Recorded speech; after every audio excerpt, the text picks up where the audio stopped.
Good afternoon, everybody. Welcome to 13 News at 4. Dustin Grove here with Felicia Lawrence. You ready to go bowling? Sure, let's do it. We are just over 24 hours away from Indiana taking on Oregon in the Peach Bowl. There we go. The two head coaches held their joint press conference this morning in Atlanta.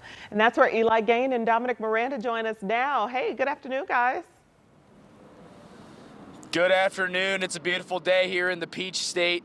And we are, like you said, just over a day away from the Peach Bowl. IU and Oregon, a chance to go to the national championship. It's good stuff. And like you said, we heard from both Curt Cignetti and Dan Lanning this morning. But to kick things off, Eli, another award for Curt Cignetti. Yes, absolutely. So this one is the most coveted coaching award in the country. It's the Dodge Trophy Award that Cignetti was honored with before the press conferences all got underway today at the College Football Hall of Fame. Also, side note, my first time there, not for you guys, obviously. Very cool place. Yeah. And, of course, we found out more about Cignetti and his dad, who is also a member of the College Football Hall of Fame as well. But being honored with that trophy, a big one for him. Absolutely. And this guy isn't about individual awards. We know that. But he even admitted, you know, this means a lot. It says a lot about the players, about his staff, about staff retention, and what they've been able to do over the course of this two-year stretch, primarily this season. But, yeah, it was great to see Frank Cignetti's exhibit. His son doing him proud. There's no doubt about that. Curt Cignetti, the Dodge Trophy Award winner.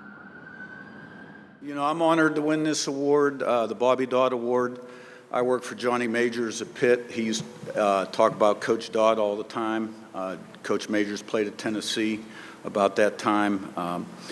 You know, it represents scholarship, integrity, and leadership. I think our team really exemplifies that, and it's a team award and couldn't do it without the great people in our organization. So it's an honor, and I thank you. Thank you very much. Yeah, awesome moment there for Coach Cignetti. And then, of course, throughout the entire press conference, which was, 45 minutes long today? It was a long one. A lot of respect between these two coaches as well. And we'll, of course, bring more to you about that coming up at 5 and 6 this evening. Yeah, winning one of the best, coaching awards in all of college football is great. But there's a pretty big game going on here tomorrow night, all right? Mercedes-Benz Stadium, the site, IU and Oregon. And today we saw all sorts of cream and crimson downtown Atlanta. We're going to head to downtown Atlanta, the Georgia Aquarium to be precise, to Samantha Johnson there. Sam, been catching up with fans all day. How's it going? Oh, Dom and Eli, it's been a great day here in downtown Atlanta, Georgia. And I got to tell you, of all places, I didn't think I would end up inside the Georgia Aquarium, but it's for a very special reason. There is a Peach Bowl fan night here inside the aquarium. And look who we found. Members of the Marching 100, they are here with us tonight because we are getting ready for a pep rally coming up at 6 o'clock. Guys, you were at the Rose Bowl. Now we're at the Peach Bowl. How are you guys feeling? I'm so excited. I'm ready to play in those stands tomorrow. It's going to be so great. The atmosphere is going to be amazing. And as a freshman, are you kidding? What is it like for this to be your freshman year? Hey, it's unbelievable, so grateful to be at IU and stuff like that, Go Hoosiers, right? Go Hoosiers, that's right. Check them out one more time. We got some few new ones down here. Give us a wave, guys. Hello. What's so cool is we see fans coming into the aquarium all afternoon. Plus, earlier today, we were out at the College Football Hall of Fame, which, if you remember, actually moved from South Bend to Atlanta about 12 years ago. This, of course, is a place to celebrate all the history of college football, and fans also wanted to celebrate the history of this Indiana team, too. Take a listen. I mean, 1967 was the last Rose Bowl? That was 3 years after my dad was born. Who knows if this happens again, right?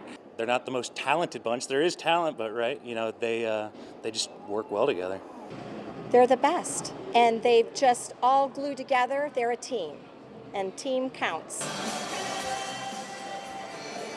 That's right. Team counts. We like it. The College Football Hall of Fame, by the way, really just steps from Mercedes-Benz Stadium, the home of the Peach Bowl, coming up tomorrow night at 7:30. Meanwhile, here inside the aquarium, we are getting ready for the pep rally at 6 o'clock. Both teams will be here, the cheerleaders, the bands. We saw Hoosier the Bison walking around somewhere here, too. So, guys, so much more coming up live from Atlanta. We'll see you back here in just a few minutes.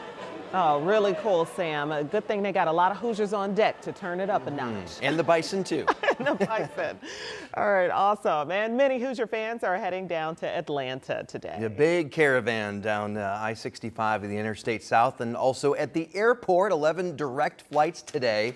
Some of those added especially for the Peach Bowl, and that is where we find Jenna Webster. She's going to continue our team coverage from the airport this afternoon. In fact, Jenna, we know one flight's going to take off in about 20 minutes from now. Yeah, don't you get on there. Hey, don't tempt me with a good time. I've had a couple people ask if I'm going, so if someone wants to hide me in their suitcase, I'm pretty short.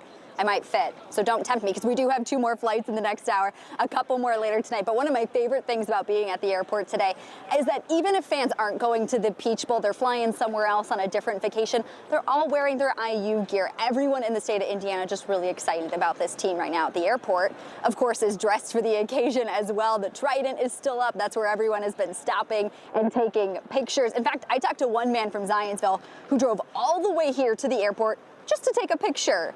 There's also balloons, and every once in a while, an announcement on the loudspeaker welcomes Hoosier fans and wishes the team good luck in the college football playoffs, ending with a Go IU. It's a pretty good mix of fans who went to the Rose Bowl and some who didn't. Those who were in Pasadena say the best part was seeing the stadium filled almost entirely with IU fans. They expect Mercedes-Benz to look the same and say after all these years, they deserve this historic season. So as a kid, we went all over to see IU, and most of that was a lesson in punishment. So seeing how great this team is and how the fan base has really rallied around it is just such a wonderful thing. I'm so excited. We have followed every game this season, and we have 3 kids at IU now, so it's definitely a family affair.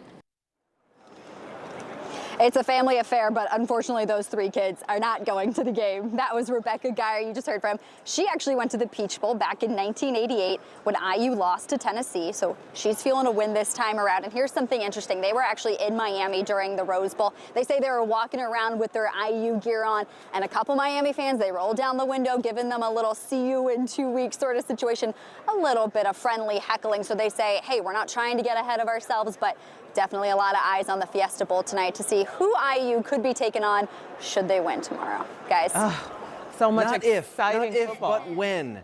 And maybe, Jenna, you can head down to Miami. You can take a turn and cover the national championship when they play down there next month. I like how you think. Yeah, Jenna in Miami, I think she was made for it. I could see that. All right, Jenna, thank you. This evening, Dom and Eli are going to host a Peach Bowl special preview from Atlanta. You can watch it on our free streaming app, WTHR Plus. It's at 6:30. If you don't have that app on your TV, super easy to download. You can do that on your Fire Stick, Apple TV, or Roku. There we go. Okay, we are covering weather here, weather there, weather everywhere. Angela can do it all. How different really is it down there from right here? Well, it's a little warmer, but not much. Even with the clouds today, we're in the 50s and 60s. It is warm out there, and we've got some rain and storms locally headed our way. And eventually that weather system will have an impact down in Atlanta. This is the Peach Bowl forecast for Friday night.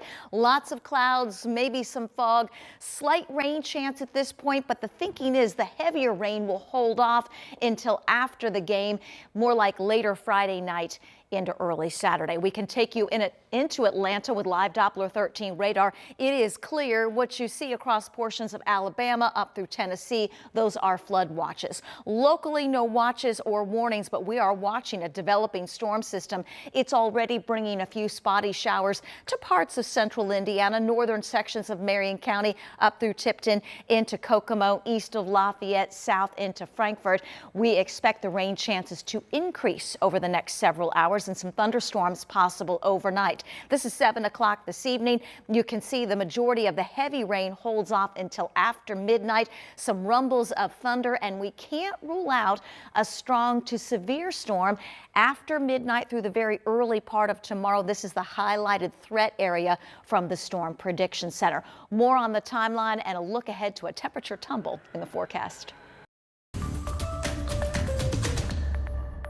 She was not armed. She was not a threat. She was standing for freedom. And the federal government answered her courage with a bullet. This vehicle was used to hit this officer. It was used as a weapon, and the officer feels as though his life was in jeopardy. It was used to perpetuate a violent act that this officer took action to protect himself and to protect his fellow law enforcement. Oh, tensions continuing to run high in Minneapolis today after an ICE agent was seen on video shooting a woman to death. No doubt you've seen the video by now. Law enforcement and crowds have been clashing ever since that shooting yesterday. And as a result, Homeland Security has deployed more than 2,000 federal agents to that city. Here's Lee Waldman with the latest developments from Minneapolis. Grief. It was so sad. It was so sad. It's like you have to do something. You can't just sit back on the sidelines. And outrage. After an ICE agent fatally shot a 37-year-old woman in her vehicle in Minneapolis on Wednesday. There is every reason to believe that Renee Nicole Good lost her life trying to help the most vulnerable neighbors in her community. Homeland Security Secretary Kristi Noem defended the agent and claimed the woman tried to run him over, while state and local officials disputed claims that the shooting was done in self-defense. They demanded and commanded her to get out of her vehicle several times. She did not. This is an experienced officer who followed his training, and we will continue to let the investigation unfold. But Minnesota Governor Tim Walz referred to the event as a brazen use of force and slammed what the state claims is the federal government's decision to exclude a Minnesota agency from its investigation. We have learned that the Trump administration has now denied the state that ability to participate in the investigation. Minnesota must be part of this investigation. Walz called on federal authorities to work with state and local officials to de-escalate the tension in the community and for protesters to remain peaceful, while vowing to get justice for the mother of 3 who lost her life. Minnesotans will tell her life story. Minnesotans will be there to defend her honor and see this as a human being. In Minneapolis, I'm Lee Waldman.